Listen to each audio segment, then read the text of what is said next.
Hi, Soman. Good morning. Welcome to the show. Hi, Veena. Good morning. Thank you so much for having me here. So, Soman, here we are to talk about few issues that we are facing. We have been talking to various parents in campus and outside Compass Junior College. And as learning has shifted to the virtual space now, what are the various issues as a educator have you come across while talking to parents or students that they are facing in general? I think based on my experience that I have had with the parents and directly interacting with them.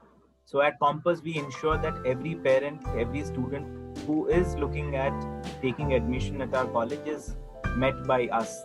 And we counsel them, we interact with them for a detailed amount of time, and which gives me a window or an insight into what they are thinking. Now, in the last 1 year that we have had the pandemic, it has really altered our ways of thinking about the education. And unfortunately, I feel that parents have still not woken up to the realization that online learning has to be approached in a very different way. Online learning is not a one-way street. The teachers does spend a lot of time in front of the laptop or in front of the computer to take the class. There is a lot of involvement which is required from the student side and as well supported by the parents to make the learning happen. So it's a two-way street rather than a one-way street. That's the first thing that I would like to share.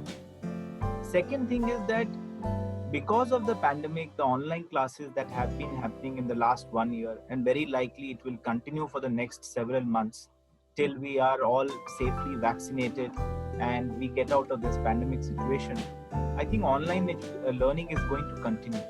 And it's very important that we go beyond some of the traditional metrics of education. And when I say traditional metrics, I'll qualify that. Usually people think learning can be equated to the marks that are obtained by students. And it has actually, in a very paradoxical way, marks have become redundant in the last 1 year. Students have got promoted from one class to another without really any kind of examination.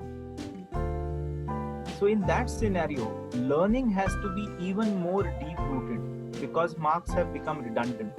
And later on in their careers, if they learn these concepts well, I think it will keep them in good stead.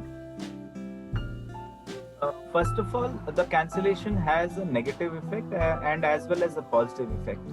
I'll start with the positive one, which is that in keeping in mind the safety of the students, the exams have been cancelled and the students are getting promoted to the next class. The negative effects are that because our education system is so results oriented, so exam oriented, these students probably will get a wrong message that since they have got promoted without any examination, the learning is not important anymore. But I think this is a very wrong mindset really to have. What problems will they face categorically? Yeah, so let's say that a student who has got promoted but he was actually struggling in his or her academics, right? So some of those problems will never come to light to the parents as well as to the students. Now, in that case, what happens? Yes, you were saying something. I said very important point actually you brought to the table, that it will never come to the light, the weak points, the area of support that they need. It will never be. And yeah, it will never get highlighted. And what happens is that education is built on one grade after another. It's like a ladder. If you don't climb one step well, the second step can be very, very difficult to climb onto, right? So when they are coming into +2 stage, if the fundamentals of 9th and 10th, instances where they did not get tested, they did not get examined on their learning levels. Now, if they move on without getting tested, without highlighting the areas that they needed improvement on, these will become kind of areas where they will again get challenged when they come into 11th and 12th or the +2 stage. So when I go back to the the other part of the question that you had, what kind of motivation is required for these students then? Because in a physical setting, probably the perception is that it is the student gets a lot of attention and motivation from the faculty to learn better. There is an invigilation factor also there in a physical classroom. Invigilation in kind of a more encompassing definition. Invigilation beyond the examination. Invigilation in terms of the classroom learning that happens. I think that is what you're referring to. Now, that kind of a presence of a faculty definitely helps in a physical setting. Now, what is that we can do in an online platform, right? In an online learning. One, that the faculty has to now walk that extra mile to ensure that each and every student who is there in the online classroom is given that attention. So let's say if there was a 45-minute class in the physical setting, that might take even an hour or more to ensure that every student is able to clarify their doubts for that particular concept. So we have always been designed in such a way that we have limited number of students in a section. That's about 30. Okay. Right, in a physical setting. Yeah, when we moved to the online setting also, we kept that same number. We never combined sections, even if it meant that the faculty had to take multiple classes for different sections, which means that every student gets that individual attention, because the pace of learning for each student is not the same, and I think the faculty then has to spend that much of time and give that kind of focus. The second thing is that online teaching is not just sitting in front of a laptop and talking. Probably an interaction between two individuals like this is still perfectly fine. But when it comes to online teaching, there's a lot of engagement that you talked about earlier in a physical setting, which is possible. So in an online teaching, we are using a lot of applications or apps to ensure that we are able to test during the classroom itself, during the live class itself. We are able to test, assess whether the student is learning well or not. That is the first thing. Second, we are also trying to use some collaborative apps in which the faculty and the student can actually build and understand the concept very well. So let me take a few examples. For example, for in-class assessment, we use apps like Quizzes, Kahoot, Padlet, and so on. For collaborative apps, for example, Spider Scribe or Coggle, what we are able to do is that we are able to explain the concept through a mind map or through a word chart kind of thing, where the faculty introduces the first part of the concept, and then the students are invited to draw out the rest of the concepts in consultation with the faculty. And I think that's a beautiful way of learning together. It builds engagement, it builds motivation and interest in the student to be participative as well as learn effectively during that 1 hour classroom. Yeah. Now, what happens, Reena, this kind of learning requires a mix of traditional mindset as well as a new mindset, and that's why I think people are finding it difficult to adapt to this way of learning, or students are finding it difficult to adapt to this way of learning. Let me explain what I mean by saying it's a mix of traditional mindset as well as a new mindset.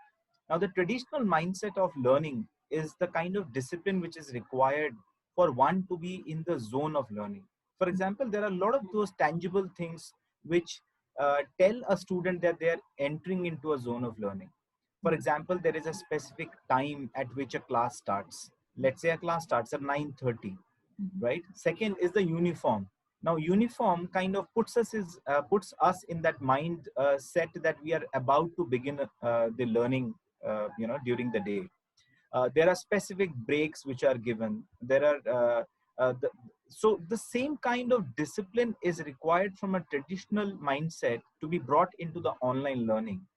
Which what I mean is, when the student is sitting there, he or she should be able to get an undisturbed environment for those many hours, where they are, maybe, even to make it even more effective, they can wear the uniform and sit there, so that they really feel that they are part of the class. They should be switching on their videos and keeping their microphones unmuted when they are supposed to speak or they are called out to speak for, to make that interaction as lively as possible, because without class participation the learning cannot happen. and that discipline component is extremely important. Now, talking about the new mindset in the online, a lot of people kind of let's say in India, I think a lot of learning has been happening in a very maybe unorganized way through YouTube videos, through TED Talks, or through Khan Academy videos, and so on. Now most of those are recorded learning sessions, right? Somebody has already recorded and you're consuming it later. So when we first spoke to the parents about online learning, some of the reactions which came were like, oh, it's so easy. The fact is that this requires your active participation. For example, this particular interaction that we are having, there is an active engagement. You are listening to me, and then you are speaking, and then I am speaking, and then I am listening, and so on, right? The same kind of online interactive behavior has to be there from the student. Now this is probably easier said than done. It requires active listening, and that is what I talk about as the new mindset which is required. It is not like consuming a recorded video of YouTube. It is an online interaction between individuals who are separated by distance but have been brought together, brought closer by technology. So it is as good as me and you interacting, sitting in probably the same room and having this discussion. So that interactive participation is very important for the student, and they must realize this particular thing. I'll go back to that triage of parents, students, and faculty to solve this problem. Each one has a role to play.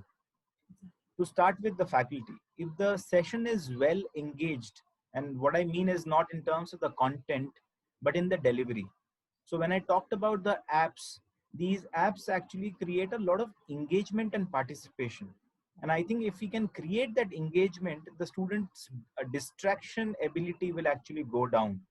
However, the mind always wanders and tends to wander more after 20-25 minutes. I think the attempt can be definitely made. A sincere effort can be made by faculty to engage the students using these kind of apps. So there's a gamified learning approach which we are trying to use through these quizzes and Kahoot kind of apps. The second one is the parent, who can not really in terms of a policing kind of approach or peeping over the shoulders, but trying to give that time to the student. And they are making a very sensitive transition from teenage to adolescence during these 2 years. To make that transition more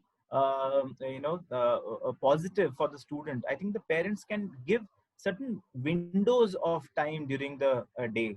Maybe make it a very kind of a very structured affair to have a meal together, a lunch or maybe a dinner, when they don't look at any of the devices. Certain things that I have done at my own home, and I think that has helped me as a parent. But I am always kind of looking at myself in terms of how I can give more time. Parents can actually give more structured time to to their child, in terms of having an open talk, having those conversations in terms of what happened to the what happened in your class today, what did you learn, taking interest in their learning process. The last part is about the student, and I think the student, of course, definitely plays a very important part, which is to take responsibility of their learning. Now this is something that I wanted to really mention earlier as well, and thanks to this question, Reena, from you. The student has to realize that the ownership for learning has to be with them. Maybe the pandemic has given them an opportunity to actually grow a little more than their age demands. Right. So maybe at the age of 15 itself, they should really start thinking about, like a university student, like a college student who has aspirations and dreams. See, this pandemic is not going to be there forever. I'm sure that we will be able to tide over this crisis in the next 6 months to 1 year time, and I'm being hopeful about it. So at that point of time, when they are looking at very good colleges and universities, the ownership that they are exhibiting now in terms of their learning will really help them. And I would really request the parents and students to sit together and chalk out a study plan, chalk out certain goals that they would like to achieve in the next 2 years, and keep a very positive approach to achieve these goals, and not get distracted by some of these things which are happening around us. some of these things which really we do not have control over. The pandemic is something that has really made us feel hopeless, made us feel without any aim and direction. But I think at the same time we can actually strengthen ourselves. We can have a focused oriented approach for the next 2 years. Parents and students should come together as a team with the faculty to ensure that the students learn well and are able to achieve their objectives. So, in general, and this is not just about education, in times of uncertainty, people try to reset themselves to default values, which is kind of a state of inaction, a state of postponement, deferment of decisions, and so on. Uh, I have a more active approach, personally, and I recommend this to everyone in whatever spheres of work or decision making that they have to do. Is that in times of uncertainty, you should actually plan more. For example, we are using at Compass, we are using this particular time to revamp our curriculum. We really believe that the syllabus is an aggregate of topics. It's a framework which is given within which you have to kind of teach. But what we are doing is that we are focusing on how do we deliver understanding, conceptual clarity to the students on each of those topics of the syllabus. So we are working on how to develop this curriculum. So the same example I can relate to for parents is that in times of uncertainty, they should actually have a more structured thought process for approaching this particular situation.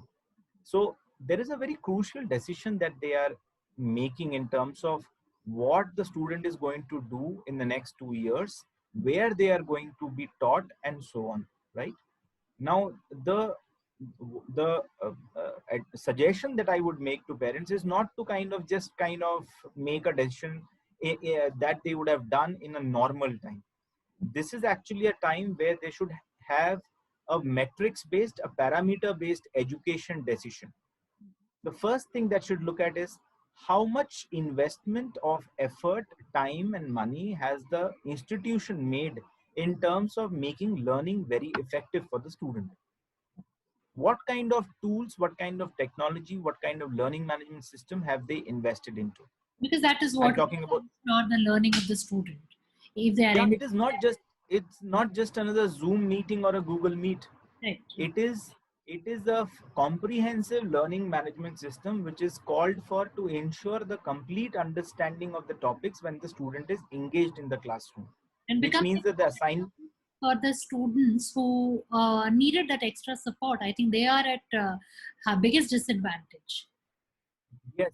So, what kind of investment has been made into technology to make this online learning effective? Second, what kind of curriculum is being designed to take on this particular situation where the learning should not be just relegated to the syllabus. In fact, this is the time to spend our efforts, both as faculty, as educators, and as students, to increase our understanding levels. For example, last year across boards, the syllabus got deleted by 30%. Students studied only 70. Now, when they require these application of skills later on, let's say 5 years, 10 years down the line, when they are in careers, they cannot say that 30% syllabus is something that we did not do, and hence in the job we will do only 70% of the work, but we expect 100% of the salary. Now, this is unrealistic.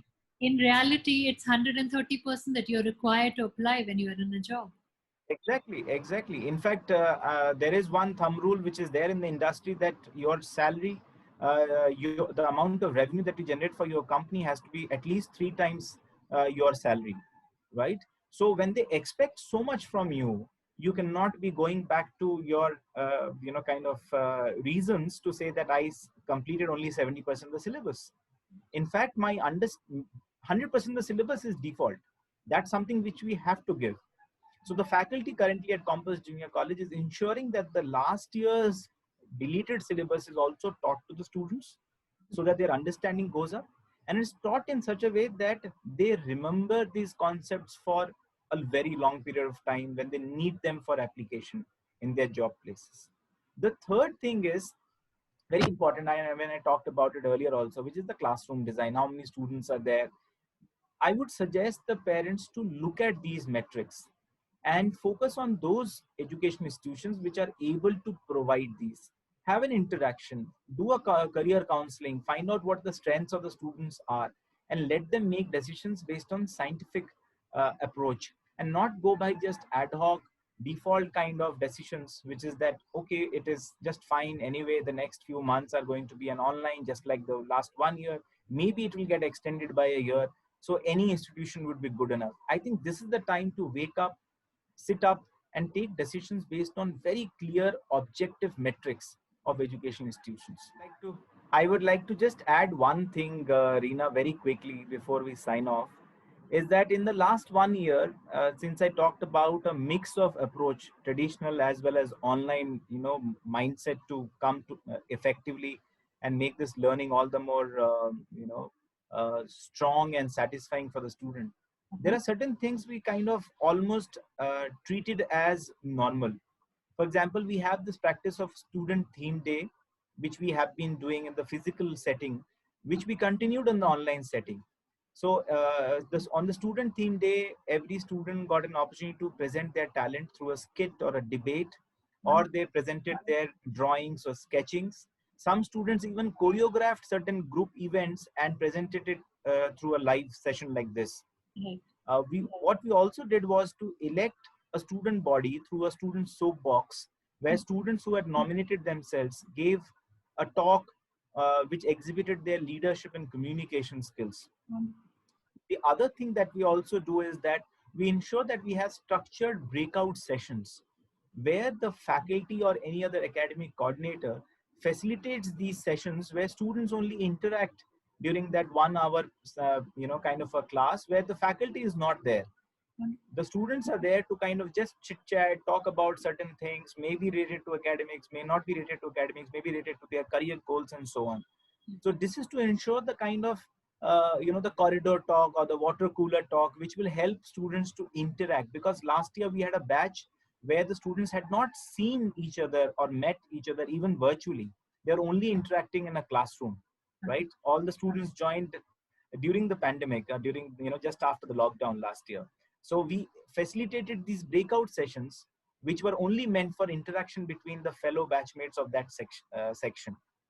So I think these things are very important because the student has to stay glued, engaged to the institution, not necessarily only through the classroom, but through these other activities also, which will help them in development as well as find more joy and satisfaction in the overall learning process. And thank you so much for your time, Soman. We wish all the best to Compass, and we'll meet again to talk and discuss about many more issues. Thank you, Reena. Thank you so much.